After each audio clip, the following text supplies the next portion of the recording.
अमेरिकी राष्ट्रपति Donald Trump Bharat पर टैरिफ थोपने के लिए कई वजह गिनाते रहे हैं। उनका मुख्य तर्क रहा है कि भारत रूस से तेल खरीदकर यूक्रेन युद्ध को अप्रत्यक्ष रूप से बढ़ावा दे रहा है, जिसके कारण भारत पर प्रतिबंधों की तलवार भी लटकी रही। हाल ही में जब भारत और अमेरिका के बीच ट्रेड डील फाइनल हुई और टैरिफ को 18% पर लाने की सहमति बनी, तो ट्रंप ने एक नया और बड़ा दावा कर दिया। उन्होंने कहा कि भारत अब रूस से तेल खरीदना बंद कर देगा। हालांकि भारत सरकार ने इस दावे पर अब तक कोई आधिकारिक मुहर नहीं लगाई है, बल्कि इसके उलट रूस के साथ अपनी पुरानी दोस्ती और मजबूत दोस्ती की एक नई परमाणु बानगी जरूर पेश कर दी है। नमस्कार, मैं हूं शाश्वत सिंह दर्पण और आप देख रहे हैं द देश बोर्ड। लोकसभा में सरकार से रूस के साथ परमाणु सहयोग को लेकर सवाल पूछा गया, जिसके जवाब में केंद्रीय राज्य मंत्री जितेंद्र सिंह ने स्थिति पूरी तरह से स्पष्ट कर दी। उन्होंने बताया कि रूस के साथ परमाणु क्षेत्र में बातचीत पूरी तरह सामान्य रूप से जारी है।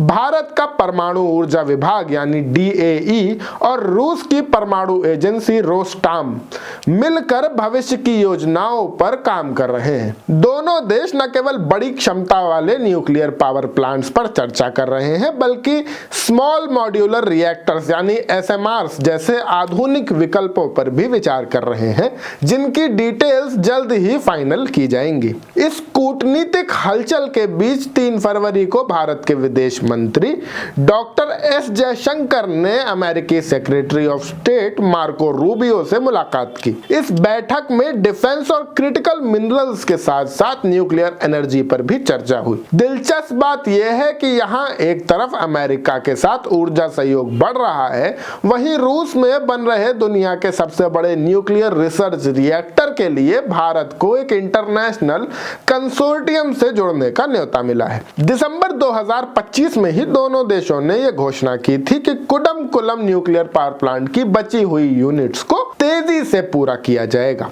ताकि 2027 तक 6000 मेगावाट की पूरी क्षमता हासिल की जा सके। परमाणु क्षेत्र में भारत और रूस की साझेदारी अब केवल जमीन तक सीमित नहीं है। दोनों देश अब इनोवेशन के रास्ते पर चलते हुए फ्लोटिंग न्यूक्लियर पावर प्लांट्स पर भी सहयोग कर रहे हैं। रूस के पास आर्कटिक के चकोटका क्षेत्र में पहले से एक तैरता हुआ परमाणु बिजली घर मौजूद है। ये छोटे रिएक्टर्स होते हैं जिन्हें बड़े जहाजों पर सेटअप किया जाता है और इन्हें जरूरत के हिसाब से किसी भी तटीय इलाके में ले जाया जा सकता है। इसी तरह स्मॉल मॉड्यूलर रिएक्टर्स भी छोटे इलाकों की ऊर्जा जरूरतों को पूरा करने के लिए क्रांतिकारी साबित हो सकते हैं। स्पष्ट है कि जहां ट्रंप प्रशासन रूस से तेल की खरीद बंद होने की उम्मीद लगाए बैठा है, वहीं भारत अपनी ऊर्जा सुरक्षा के लिए रूस के साथ परमाणु और तकनीकी साझेदारी को नई ऊंचाइयों पर ले जा रहा है। अब देखना यह होगा कि अमेरिका के दावों और रूस के साथ भारत की इस बढ़ती नजदीकी के बीच संतुलन कैसे बनाते हैं। इस रिपोर्ट को देखने के लिए आपका बहुत बहुत शुक्रिया। अगर आपको ये पूरी वीडियो पसंद आई हो तो वीडियो को लाइक करें, अपने दोस्तों के साथ शेयर करें और हमारे और अपने चैनल द देश बोर्ड को सब्सक्राइब करना न भूलें। आप सबका बहुत बहुत शुक्रिया। मैं शाश्वत सिंह दर्पण, आप देख रहे थे द देश बोर्ड। जय हिंद, जय भारत।